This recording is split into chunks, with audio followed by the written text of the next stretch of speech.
ஓம் நமோ நாராயணாய. லட்சுமி கடாட்சம் நேயர்கள் அனைவருக்கும் வணக்கம். இந்த பதிவில் சனி பெயர்ச்சி பலன்கள், அதாவது சனி பெயர்ச்சி இப்போ நடந்தது, அதை பற்றி நாம் பார்க்கலாம். அந்த சனியின் பிடியிலிருந்து நாம் எப்படி தப்பித்து கொள்வது அதை பற்றி பார்க்கலாம். அதாவது ரீசெண்டாக சனி பெயர்ச்சி நடந்தது 29 மார்ச் சனிக்கிழமை அன்று. அதாவது சனி கும்பராசியில் இருந்து மீன ராசிக்கு சென்று விட்டார். திருக்கணிதப்படி, வாக்கியப்படி இன்னும் சனி பெயர்ச்சி நடக்கவில்லை. அவர் கும்பத்தில் தான் இருக்கிறார். மொத்தம் பார்த்தோம்னா 2 பஞ்சாங்கம் இருக்குது. ஒன்று வாக்கியம், இன்னொன்று திருக்கணிதம். 2 பஞ்சாங்கம் இருக்குது. வாக்கியம் தான் பழமையான ஒரு பஞ்சாங்கம். அதன் பிறகு வந்தது தான் திருக்கணிதம். இப்போ அநேக மக்கள் உபயோகிப்பது திருக்கணிதம் தான். ஆனால் வாக்கிய பஞ்சாங்கம் உபயோகிக்கிறார்கள் நிறைய பேர் உண்டு. தென் மாவட்டத்தில் பார்த்தோம்னா வாக்கிய பஞ்சாங்கம் தான்.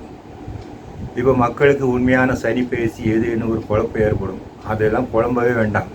நீங்கள் சனி பகவானை எப்போது வேண்டுமானாலும் வணங்கலாம். உங்கள் தோஷம் நீங்கும். அதற்காக குழம்பி இது உண்மையா அது உண்மையா இல்லை, இதெல்லாம் நாம் பார்க்க முடியாது. அது ஒரு தெய்வீகமான ஒரு ரகசியம். அதன் பிறகு இப்போ ஜோசியர் எல்லோரும் பலன் சொல்லி விட்டார்கள். இந்த ராசி இந்த பலன் என்று நீங்களும் கேட்டிருப்பீர்கள். உங்கள் ராசியில் என்ன பலன் சொல்லியிருக்காரு, குடும்பத்தில் உள்ள நபர்கள் அவர்கள் ராசியும் பார்த்துருப்பீங்க, அதுக்கு என்ன பலன் சொல்லியிருக்கு அதை நீங்கள் கேட்டிருப்பீங்க. ஒவ்வொரு ஜோசியரும் ஒவ்வொரு விதமான பலன்கள் சொல்லியிருப்பார்கள். இதிலையும் ஒரு குழப்பம் ஏற்பட்டுரும் உங்களுக்கு. அதனால் இந்த குழப்பம் தீர என்ன வழின்னு நாம் ஜாதகத்தை எடுத்து ஜோசியர்கிட்ட போய் பரிகாரம் கேட்டு அதையே செய்து கொண்டிருந்தால் ஒரு வேலையும் ஓடாது. இதை தான் நம்ம வாழ்க்கை பூரா செய்து கொண்டிருப்போம், பரிகாரங்கள் தான். ஆக அதை எல்லாம் மனதில் போட்டு குழப்பிக் கொள்ளக்கூடாது. அது பாட்டு நடக்கும். இது மொத்தம் 12 ராசிக்கு 12 விதமான பலன்கள் தான் சொல்ல முடியும். அது எல்லோருக்கும் பொதுவாக இருக்காது. ஏனென்றால் ஒரு ராசி எடுத்துக்கிட்டோம்னா அதில் கோடிக்கணக்கான பேர் இருப்பாங்க. அதனால் அதை நாம் எடுத்து பேச முடியாது. திருக்கணிதப்படி ஒன்று இருக்கும், வாக்கியப்படி ஒன்று இருக்கும். இப்போ ஜோசியர்கள் திருக்கணிதப்படி சொல்லிவிட்டார்கள், வாக்கியப்படி சொல்லவில்லை. வாக்கியப்படி சனி பேசி வரும்போது அப்போதும் சொல்லுவார்கள். அப்போது வேறு ஒரு விதமான ஒரு பலன் இருக்கும். அப்போ அன்னைக்கு அப்படி சொன்னாரே, இன்றைக்கே இப்படி மாற்றி சொல்கிறாருன்னு நமக்கு ஒரு சந்தேகம் வரும்.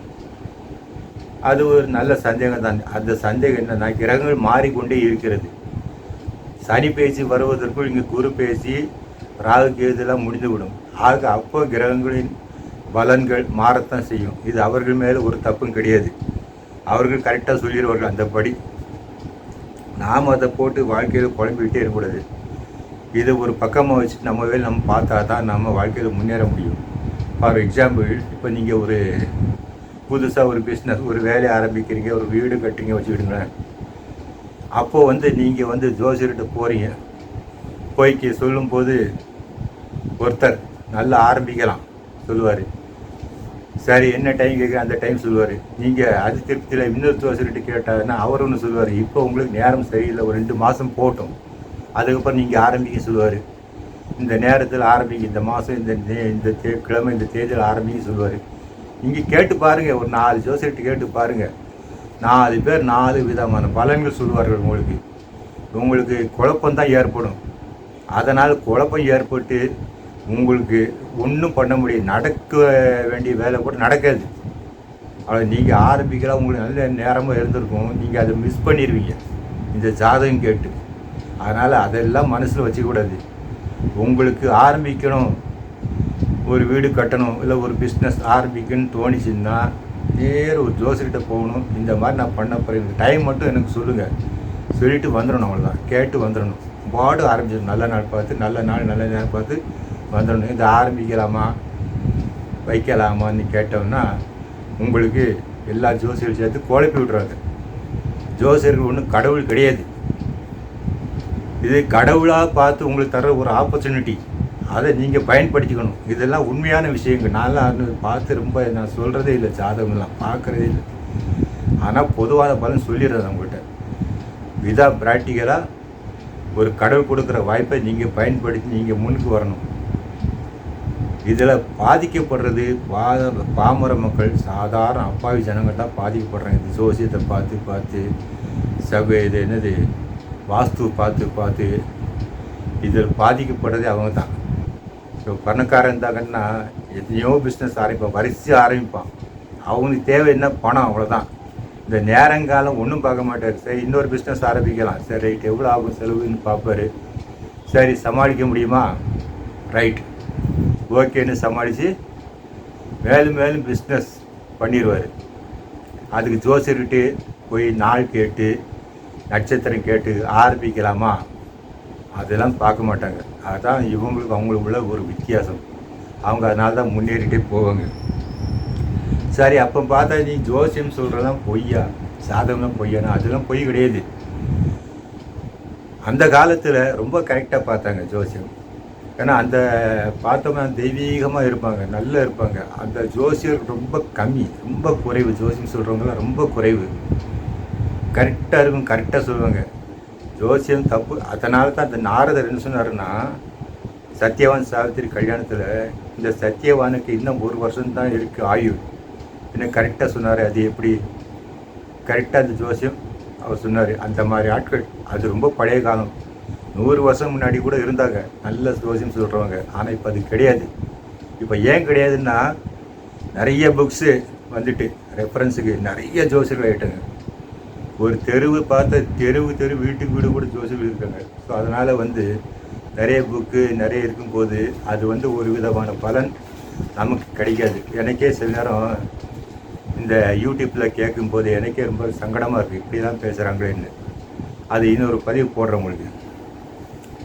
அதனால் இதெல்லாம் அப்படி பார்த்து விட்டே இருக்கக்கூடாது.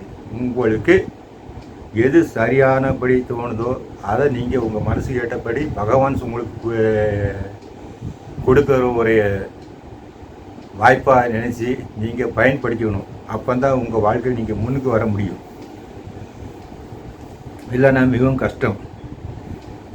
இன்னொன்று, சரி, நமக்கு ஒரு மனசில் ஒன்று தோணும், என்னென்னா என் ஜாதகம் கரெக்டாக எழுதியிருக்காரு, நான் கரெக்டாக சொன்னார், ஆனால் அப்படி இருப்பேன், நான் வாழ்க்கையில் இப்படி இருப்பேன், ஓஹோன்னு இருப்பேன்னு சொன்னார் ஜோசியர். ஒன்றுமே நடக்கலையே.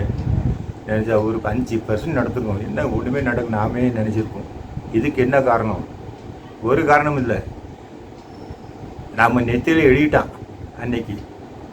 அந்த எழுதினது அழித்து எழுதவே மாட்டான். ஒன்ஸ் ரிட்டன் இஸ் ரிட்டன், அவ்வளோதான், முடிஞ்சது. அது மாற்றவே மாட்டான். நான் ஒன்றும் சொல்ல வேண்டாம். இது எல்லோருடைய வாழ்க்கையிலும் நீங்களே சொல்லியிருப்பீங்க. உங்கள் வாழ்க்கையில் நீங்களே சொல்லியிருப்பீங்க. என்னத்தை எழுதியிருக்கான்னு நெத்தியில் ஒன்றும் தெரியலை, நல்லாவே எழுதலை நெத்தியில். நாம் சொல்லிக்குவோம் பார்த்தீங்களா? காரணம்னா இதுதான், அந்த நெத்தியில் எழுதினோ அதன்படி தான் நடக்கும். ரைட், சரி, நெத்தியில் எழுதினபடி தான் நடக்குமா? அப்போ இதுக்கெல்லாம் ஒரு பரிகாரம் இல்லையா, ஒரு தீர்வே இல்லையான்னா இருக்குது. என்ன செய்யணும்னா, நேர நீங்கள் ஒன்றும் செய்யக்கூடாது, நேர பகவான் காலில் போய் விழுந்துடணும். ஃபுல்லாக விழுந்து என் வாழ்க்கையை ஒப்படைச்சிட்டேன், என்னையே ஒப்படைச்சிட்டேன், என்னை நீ இனிமேல் பார்த்துக்க, என்னால் ஒன்றும் பண்ண முடியலை, சரணாகதி ஆயிடணும். அப்போ தான் உங்களுக்கு நல்ல பலன் கிடைக்கும். அதை விட ஒரு உயர்ந்த சக்தி எதுவுமே இல்லை. நேராக அவர் காலில் விழுந்துடணும். இப்போ அடியேன்னு எடுத்துக்கிட்டேன், நேராக பார்த்த சாரதிக்கிட்ட போய் விழுந்துட்டேன். இன்றைக்கே விழுந்துட்டேன், எத்தனையோ வருஷங்கள் ஆகிட்டு நேராக விழுந்துட்டேன்.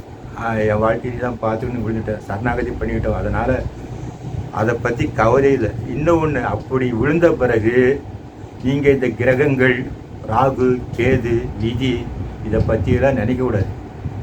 எல்லாம் உங்களுக்கு எந்தெந்த நேரம் வேணுமோ அந்தந்த நேரத்தில் எல்லாம் உங்களுக்கு பண்ணுவார். உங்களுக்கு எல்லாம் கிடைச்சிக்கிட்டே இருக்கும், உங்கள் லைஃப் ஸ்மூத்தாக இருக்கும். அது ஒன்று இருக்குது. ஒரு தடவை பண்ணிவிட்டு திருப்பி ராகு என்ன பண்ணுவாரோ சனி என்ன பண்ணுவாரோன்னு கவலைப்பட்டால் அது பிரயோஜனமே இல்லை. அதுக்கு நீங்கள் பண்ணாமல் இருந்தெல்லாம் இப்படியே உங்கள் வாழ்க்கை எப்படியோ அப்படியே நீங்கள் போயிடலாம். நான் அப்படியே பார்த்த சாரதிக்கிட்ட போய் விழுந்துட்டேன். எனக்கு கவலையே இல்லை, எல்லாம் அவர் பார்த்துக்குவார். எங்கே சுற்றினாலும் சரி, அந்த 4 ஆர்ச்சுக்குள்ளே வந்தாச்சுன்னா மனசு ரொம்ப சந்தோஷமாயிடும். அப்பாட வந்துட்டேன்ப்பா, நம்ம எதை முடிச்சு போச்சு. ஒரே ஒரு எனக்கு பிரபந்தங்கள்லாம் அவ்வளோ தெரியாது, அங்கங்கே கொஞ்சம் தெரியும், அவ்வளோதான். இருந்தாலும் அதை பற்றி எனக்கு தெரிஞ்ச ஒன்று சொல்லுவேன். என்னென்னா, குன்றம் போல் மணிமாட நீடு திருவதி கேணி அதனூர் நின்ற பார்த்த சாரதி நிற்க, நின்ற வேங்கடகிருஷ்ணன் நிற்க, மற்ற தெய்வம் நாடு செய்கிறே. எனக்கு அவர் போதும், அவர் என் வாழ்க்கையை பார்த்துக்குவார். நான் விட்டுட்டேன். இப்போ எனக்கு மீன ராசி தான், அதில் தான் வரேன் சனி ராசி. இப்போ அதை பற்றின ஒன்றும் கவலையே இல்லை. என்ன திருக்கணித பஞ்சாங்கப்படி பார்த்தா இப்போ வந்திருப்பார், வாக்கியப்படி பார்த்தா அடுத்த வருஷம் வருவார், அவ்வளோதானே. அதைப்படி இப்போ ஒரு வருஷம் முந்தி வந்தால் ஒரு வருஷம் முந்தி போயிடுவார் ராசியை விட்டு, ஒரு வருஷம் பிந்தி வந்தால் ஒரு வருஷம் பிந்தி ராசியை விட்டு போவார். நீங்கள் நல்லா கவனிக்கிறதுலாம், அப்போ தான் புரியும் உங்களுக்கு. வேறு ஒன்றுமே இல்லை. அவர் என்ன பலன் கொடுக்கணுமோ அந்த பலன் என் தெய்வத்தின் மூலமாக கொடுக்கும். அப்போ அந்த தெய்வம் பார்த்துக்கும், பார்த்த சார் எல்லாம் பார்த்துக்குவார், அவ்வளோதான். எங்கேயும் போக முடியல சார். சுருக்கமாக சொன்னால் திருப்பதி போய் கூட 20 வருஷம் மேலே ஆகிட்டு. நானும் போகணும் பார்க்குறேன், போக முடியலை, அவ்வளோதான். நேராக இவரை சேவிச்சுட்டு இங்கேயே தான் இருப்பேன், வேறு எங்கேயும் பார்க்க முடியலை.